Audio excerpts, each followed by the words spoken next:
December 21st, 1944. Sergeant William Rourke is sitting in a straight-backed wooden chair in a Belgian farmhouse outside Bastogne, his hands bound behind his back with rope, blood dripping from a cut above his left eye, and 27 SS soldiers are staring at him like he's already dead. The SS captain standing in front of him raises his hand to strike again.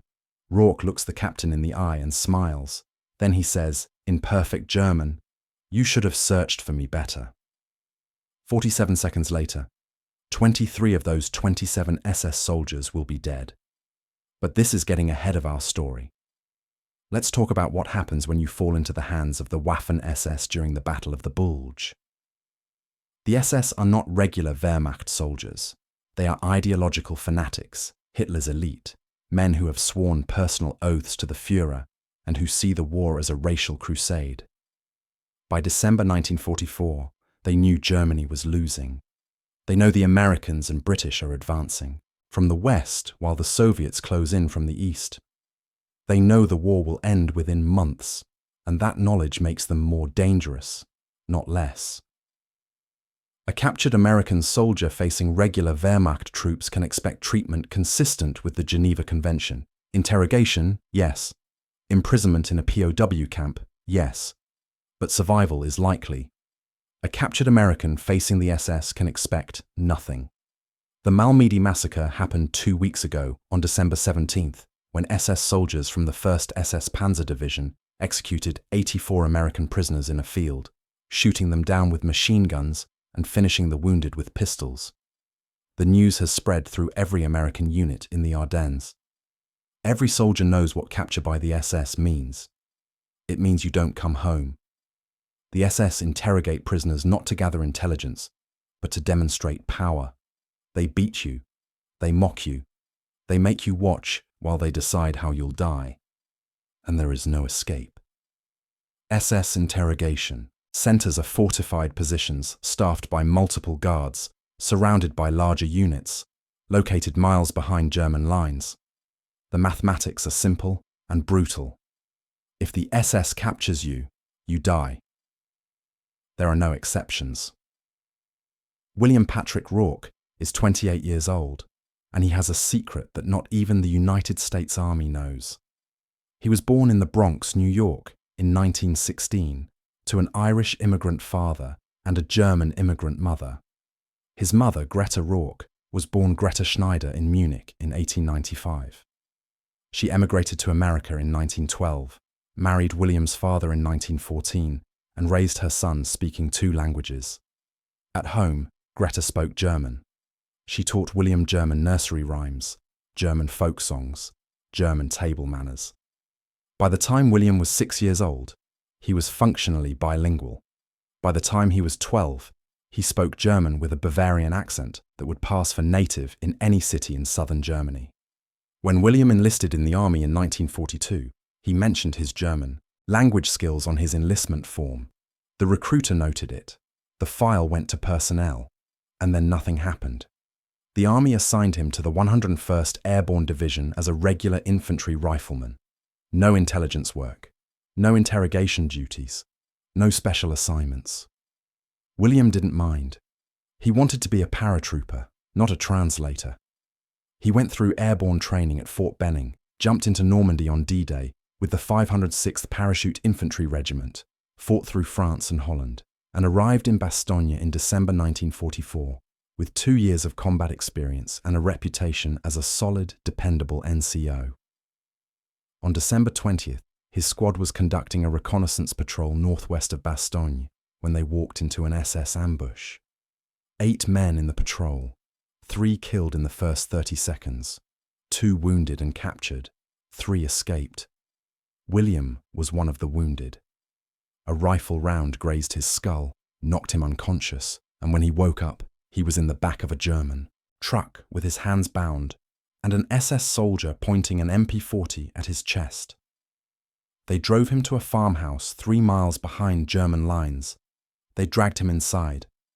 And that's when William Rourke decided that if he was going to die, he was taking as many SS with him as possible. The farmhouse is a 2-story stone building that the SS has converted into a forward interrogation center.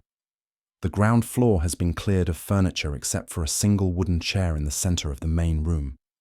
27 SS soldiers are crammed into that room, some standing against the walls, some sitting on the floor, all watching as the SS captain, whose name William will never learn, begins the interrogation.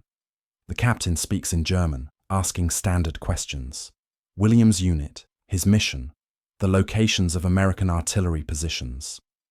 William responds in English, giving only his name, rank, and serial number as required by the Geneva Convention. The captain strikes him across the face with the back of his hand. William's head snaps to the side. Blood fills his mouth. The captain asks again. William repeats his name, rank, and serial number. The captain strikes him again. This continues for 10 minutes. Then the captain says something in German to the soldiers watching. They laugh. William understands every word. The captain is not asking questions to gather intelligence. He's performing for his men. He's demonstrating dominance. He's making an example of the American paratrooper who thought he could fight the SS. And William realizes something crucial in that moment. These SS soldiers think they've already won. They think William is helpless. They've bound his hands, but they've done it carelessly. The rope is thick hemp, tied in a standard knot, loose enough that William can feel circulation in his fingers. They haven't searched him thoroughly. When they pulled him from the truck, they took his M1 Garand and his combat knife from his belt, but they didn't check his boots. And William, like many paratroopers, carries a backup blade. It's a small folding knife, 3 inches long when closed, 4 inches when open, tucked into a leather sheath, sewn into the inside of his right boot. He can feel it pressing against his ankle. He's been testing the rope for the past 5 minutes, slowly working his wrists, creating slack. The SS soldiers aren't watching his hands. They're watching his face. They're watching him bleed. They want to see fear. But William isn't afraid anymore. He's done the math. 27 SS soldiers in a room that's approximately 12 feet by 14 feet. That's 168 square feet. That's about 6 square feet per person. They're packed together, and stacked against the far wall, visible over the captain's shoulder, is a wooden crate with German markings. William can read the stenciled letters: Stielhandgranate, stick grenades, potato mashers, the iconic German hand grenade with the wooden handle and the explosive head, designed to be thrown like a mace. The crate is open. William can see at least a dozen grenades inside, probably more. And none of the SS soldiers are standing near that crate. It's 5 feet behind the captain, against the wall, unguarded. William does the calculation in his head. A Stielhandgranate has a 5 to 6 second fuse once the cord is pulled. The lethal fragmentation radius in open terrain is about 15 feet. But in a confined space like this room, with stone walls and a low ceiling, the overpressure and fragmentation will be catastrophic. 1 grenade could kill or wound everyone in this room. 5 grenades, thrown strategically, would ensure no survivors. William tests the rope one more time. It's loose enough. He can slip his right hand free if he dislocates his thumb. It'll hurt, but he's been hurt before. The captain raises his hand to strike again, and William smiles. The smile confuses the SS captain. He pauses, his hand raised. The other soldiers in the room shift, uncertain. An American paratrooper, bleeding and bound, should not be smiling. The captain lowers his hand and leans forward, his face inches from William's. He speaks in German, slowly, assuming William doesn't understand. "You think this is funny, American? You think you will leave this room alive?" William responds in flawless German, with a Bavarian accent that sounds like it came from Munich. "I think you made a mistake." The room goes silent. The SS soldiers stare. The captain straightens, genuinely shocked. An American who speaks German is unusual. An American who speaks German like a native is almost unheard of. The captain's surprise turns to anger. He realizes he's been speaking freely in front of this prisoner for the past 15 minutes, assuming the American couldn't understand. He realizes his men have been joking and making comments in German, assuming they were safe. He reaches for his holstered Luger. And in that moment, William moves. He pulls down hard with his right hand, dislocating his thumb with a sharp pop of pain, and slips his hand through the rope loop. His left hand follows. The entire process takes less than 2 seconds. Before the captain can draw his Luger, William drives his head forward in a brutal headbutt that breaks the captain's nose and sends him stumbling backward. William drops to one knee, reaches into his right boot, and pulls out the folding knife. What happens next takes 47 seconds. William opens the knife as he moves, rushing the wooden crate 5 feet away. The nearest SS soldier reaches for his rifle. William slashes the knife across the soldier's throat and keeps moving. He reaches the crate. Stielhandgranate grenades, just as he thought. 12 of them, nested in straw packing. William grabs the first grenade with his left hand. The Stielhandgranate has a pull cord that extends from the base of the wooden handle. You pull the cord, it ignites a friction primer, and the fuse begins burning. 5 to 6 seconds until detonation. William pulls the cord. He throws the grenade at the far corner where 8 SS soldiers are clustered. He doesn't wait to see the impact. He grabs a second grenade, pull the cord, throw it at the opposite corner. The first grenade detonates. The explosion in the confined stone room is deafening. Shrapnel tears through flesh. The overpressure collapses lungs. Men scream. William grabs a third grenade, fourth, fifth. He's pulling cords and throwing as fast as his hands can move. The SS soldiers are panicking now. Some try to reach the door.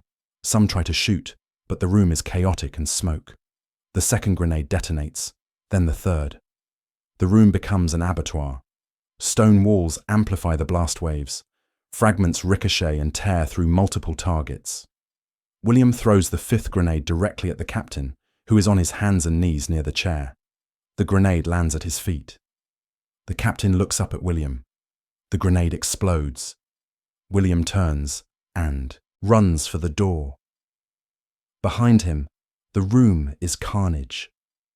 He bursts through the doorway into the cold December air as the final echoes of the explosions fade. He runs west toward where he thinks American lines might be. He runs for 2 hours through snow and darkness. He reaches a checkpoint manned by the 101st Airborne at 0300 hours. He's bleeding from shrapnel wounds. His right thumb is dislocated. But he's alive. Behind him, in a Belgian farmhouse, 23 SS soldiers are dead. 4 survived with critical injuries. None of them will ever forget the American paratrooper who smiled before he killed them. The SS interrogation center is discovered by advancing American forces on December 26, 1944, when Patton's Third Army breaks the siege of Bastogne. Military intelligence documents the scene. 23 dead SS soldiers, 4 critically wounded, 2 of whom die within hours. 5 Stielhandgranate grenades detonated in a confined space. The walls are pocked with shrapnel. Bloodstains cover the floor. The intelligence report concludes that the deaths resulted from an internal accident, possibly a grenade storage mishap. Nobody connects it to Sergeant William Rourke until he files his after-action report 3 days later. The army doesn't believe him at first. One man killing 23 SS soldiers with their own grenades sounds like propaganda. Then the intelligence officers compare his account to the physical evidence. The timeline matches. The grenade count matches. The wounds on the bodies match fragmentation patterns from Stielhandgranate explosions. The army awarded William the Silver Star in February 1945. He survives the war and returns to New York. He never speaks publicly about what happened in that farmhouse. When he died in 1997 at the age of 81, his obituary mentions his Silver Star, but doesn't explain how he earned it. The full story doesn't emerge until 2003, when a military historian researching the Battle of the Bulge discovers William's after-action report in the National Archives. The report is 4 pages long. The final sentence reads, "I smiled because I knew something they didn't. I knew I wasn't going to die in that room.